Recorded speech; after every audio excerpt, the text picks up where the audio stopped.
Dinas Pendidikan dan Kebudayaan Provinsi Nusa Tenggara Timur memberlakukan uji coba masuk sekolah pukul 5 waktu Indonesia Tengah. Uji coba dilakukan di 10 sekolah percontohan, salah satunya SMA Negeri 1 Kota Kupang.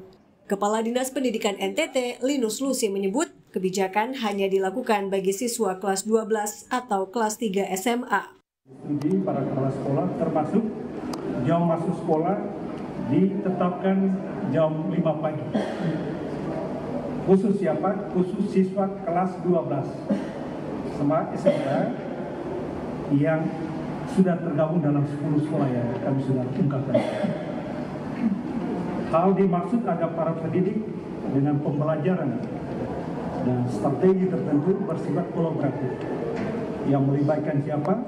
Yang melibatkan guru-guru pengusia, akademisi dari kampus-kampus di NTT maupun kampus-kampus ternama di Pulau Jawa. Aturan masuk pukul 5 pagi sebelumnya diusulkan oleh Gubernur NTT Victor Laiskodat. Kami kutip dari Kompas.com, Victor menyatakan alasan aturan masuk pukul 5 pagi adalah untuk membentuk etos kerja. Anak itu harus dibiasakan bangun pukul 4 waktu Indonesia Tengah. Pukul 4.30 mereka sudah harus jalan ke sekolah, sehingga pukul 5 waktu Indonesia Tengah sudah harus di sekolah. Supaya apa? Itu etos kerja. Bagi para siswa, masuk sekolah lebih pagi menjadi tantangan tersendiri. Selain harus bangun lebih pagi, mereka juga kesulitan mendapatkan transportasi umum. Di sini waktu saya itu tidak terlalu cuma waktu untuk membantu orang tua saja yang mungkin agak sedikit terhalang. Mungkin cuma untuk teman-teman yang lain, kasihan mereka mau datang sini soalnya terhalang dengan kendaraan mereka atau yang biasa datang dengan bemo. Mungkin jam-jam begitu masih minim sekali bemo. Kebijakan masuk pukul 5 pagi juga menuai pro kontra dari orang tua siswa. Orang tua menilai kebijakan yang diambil pemerintah terburu-buru. Hal yang baru yang menurut kita sampai kurang masuk akal. Karena jam 5 itu jamnya orang kalau di pasar orang berjualan, anak-anak sekolah itu kan bukan orang-orang yang jualan di pasar. Lalu dong juga harus mempersiapkan mental secara baik untuk menghadapi perubahan seperti ini, dan kita rasa bahwa setiap keputusan kebijakan yang diambil pemerintah ini terlalu terburu-buru. Orang tua siswa ya, saya mendukung anak saya agar dia juga bisa bangun pagi, persiapan diri baik juga, supaya dia bisa atur waktu. Dengan ini juga dia bisa tahu waktu, dia bisa atur, saya harus sekolah pagi, malam dia tidak bisa banyak bermain. Munculnya penolakan dari sejumlah orang tua murid, Pemprov NTT melalui Dinas Pendidikan saat ini bergeser 30 menit. Maka aturan berlaku menjadi pukul 5.30 pagi. Uji coba ini akan berlangsung selama 1 bulan. Tim Liputan, Kompas TV. Aturan masuk lebih pagi muncul dari Gubernur NTT dengan tujuan untuk meningkatkan etos kerja siswa. Tepatkah aturan ini diterapkan untuk siswa SMA? Kita bahas bersama Ketua Komisi 10 DPR RI, Saiful Huda. Pak Saiful Huda, selamat malam. Malam, Mbak. Kita juga akan sapa Ketua Umum. Baik, kita juga akan sapa Ketua Umum Persatuan Guru Republik Indonesia, Unifah Rosyidi. Bu Unifah, selamat malam. Selamat malam, Mbak.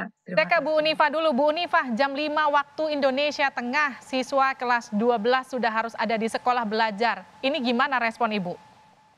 Ya, saya begitu mendengar itu berkomunikasi dengan para guru, kemudian juga dengan tim di Pemda NTT. Saya mengatakan bahwa setiap kebijakan itu yang paling penting itu harus melibatkan banyak pihak dan dampaknya. Karena kan itu tidak bisa berdiri sendiri.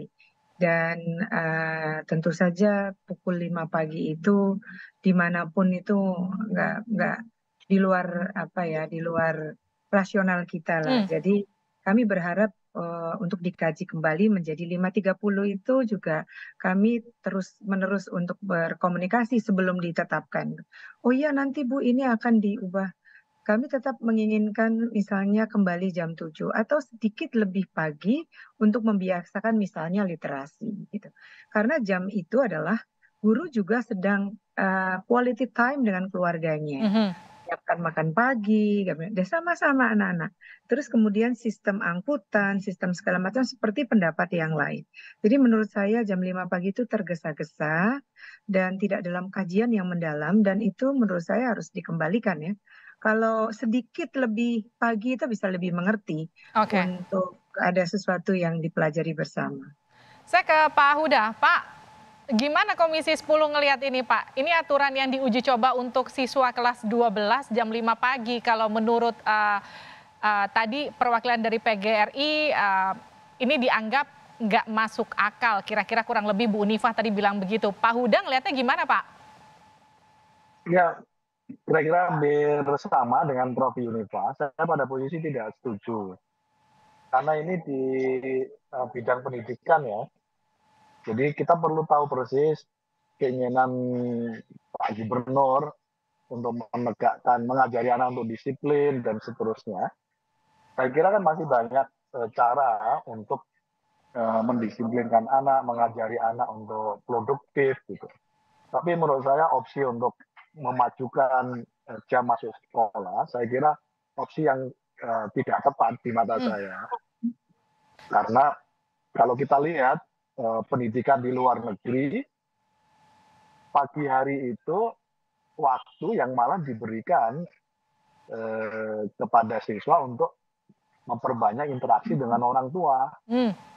Karena itu di luar negeri sekolah jam 8, jam 9 malah. Karena memang waktu interaktifnya diberikan kepada orang tua, bukan untuk proses pendidikan. Mungkin kalau di Indonesia, profil interaksinya lebih mendalam lagi. Jam-jam segitu anak-anak membantu orang tuanya. Gitu.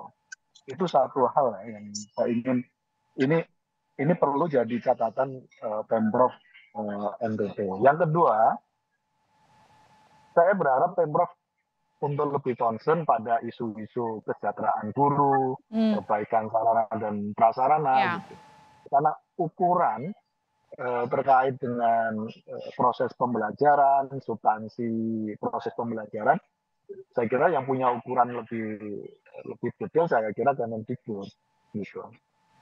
Dan bahkan saya membayangkan kalau konteks semangatnya adalah menambah jam, jangan didorong untuk terlebih dulu jam masuk jam 5, lebih baik ditambahkan jamnya di akhir. Gitu. Pak Huda, tadi kita sempat mencoba menghubungi Gubernur NTT, Pak Victor Laiskodat, sampai Kepala Dinas Pendidikannya pun, tapi masih belum ada yang menjawab. Lalu jika memang ini diterapkan, sekarang kan masih masa uji coba sekitar 1 bulan. Apa tindak lanjut dari Komisi 10, Pak Huda? Kita sudah minta kepada Kemendikbud untuk memitigasi apakah kebijakan ini sifatnya masih opsional atau sudah diputuskan wajib gitu. Tapi saya menyayangkan sikap dari Pak Gubernur yang menurut saya tidak tepat ketika orang tua yang keberatan diminta untuk anaknya sekolah di luar NTT gitu. Saya kira kan jadinya kan tidak tepat. Pemaksaan kebijakan ya Pak? Semacam itu. Ya? Terkesan dipaksakan, pemaksaan. Betul. Nah, padahal saya kira kita masih ada persoalan tingkat partisipasi akses terhadap pendidikan dan seterusnya. Tapi saya membayangkan, Mbak, hampir pasti ini akan bermasalah pada level orang tua dan siswanya. Tapi sekali lagi, termasuk gurunya. Termasuk gurunya, Bu Unifah ya? Jam 5 pagi berarti harus jalan jam 4:30 pagi. Bagaimana penerangan jalan, bagaimana kemudian tadi kita lihat juga sekolah masih gelap, penerangan di sekolah masih belum optimal. Lalu apa yang diharapkan dengan jam 5 pagi di sekolah begitu ya? Persis. Nah, karena itu sekali lagi saya ingin mendorong satu ukuran objektif saja, dan ini berlaku secara global, bahwa semestinya memang pagi hari ruang untuk memperluas interaksi siswa terhadap orang tuanya, bukan untuk proses belajar. Bu Nifah, ini dari sisi guru jam ideal untuk siswa mulai belajar. Kalau tadi kan Pak Huda sempat menyatakan kalau berkaca dari pendidikan di luar negeri itu startnya jam 8, jam 9 begitu. Tapi kan kalau kita rata-rata di Indonesia tuh startnya jam 7, setengah 8 maksimal rata-rata kalau sekolah. Idealnya tuh berapa jam siswa seharusnya justru ada di sekolah? Makin pagi lebih baik atau justru makin siang lebih baik? Enggak, jadi kita kan sudah melakukan kajian ya. Jadi setiap tingkatan anak-anak itu SD, SMP, SMA itu beda-beda. Gitu kan. Tetapi yang paling ideal itu untuk mendisiplinkan anak-anak ya sejak misalnya mulai jam 7. Kalau ukurannya matahari, kan bisa misalnya kesempatan untuk berolahraga, berinteraksi di rumah. Dan jadi menurut saya yang saat ini yang sudah ditetapkan jam 7 itu, atau kita berangkat sampai di situ setengah 7 untuk misalnya katakanlah mendorong untuk belajar untuk membaca, untuk persiapan hal-hal yang kaitannya dengan interaksi antara siswa dengan guru, atau memancing keingintahuan siswa, itu saya kira cukup 30 menit. Dan setengah 7 masih tolerable. Dan yang paling penting lagi itu kan sebenarnya Kementerian Pendidikan sudah mengatur waktunya, ya kan? Di berbagai negara di dunia seperti yang dikatakan oleh Pak Saiful Huda, di Singapura tuh sekarang dari jam 7.30 akan ditambah menjadi jam 8. Karena itu adalah saat yang tepat, bukan soal lamanya saya kira. Tapi saya juga pernah punya pengalaman sih tahun 1996, itu dengan Pak JK, waktu itu menjadi Menteri Koordinator Sosial kalau nggak salah, itu mendorong pertukaran kepala sekolah di timur dan barat untuk menanamkan kultur belajar. Jadi sebenarnya ada banyak cara yang kalau ingin mendorong perubahan kultur belajar. Anak-anak sekarang tuh bisa dengan tanggung jawab. Guru-guru bisa dengan proyek yang tepat untuk membangkitkan tanggung jawab karakter, bukan dengan memperpanjang waktunya. Jadi harus dilihat adalah dampaknya. Dampak dari sebuah kebijakan itu kemana-mana. Dan saya pikir ini kan tadi dikatakan sebagai uji coba ya, 1 bulan. Dan alhamdulillah sih sudah berkurang dari jam 5 menjadi jam 5. Udah mundur 30 menit ya Bu? Ya, saya sudah tahu itu dalam negosiasi sebelumnya kami sudah komunikasi ketika belum rame, tolonglah jangan dilakukan gitu. Dengan cara kami menghubungi teman-teman di NTT ya, di lingkungan mereka di pendidikan itu. Oke Bu, jam 5.30 ya jangan, saya bilang gitu. Nah, seperti ini tuh artinya dialog publik. Melibatkan berbagai pihak termasuk ya. Kalau kita belajar di profil pelajar Pancasila, itu siswa harus dilibatkan. Jadi harus tanya juga kepada siswa. Iya. Baik, terima kasih Bu Unifah dan juga Pak Huda. Kita tunggu nanti kelanjutannya setelah 1 bulan uji coba. Nanti mungkin kita akan berdialog lagi. Mungkin ada kesempatan bersama dengan Pak Gubernur NTT ataupun Kadis Pendidikan NTT di sana untuk menjawab isu ini. Terima kasih telah bergabung bersama kami di Sapa Indonesia Malam.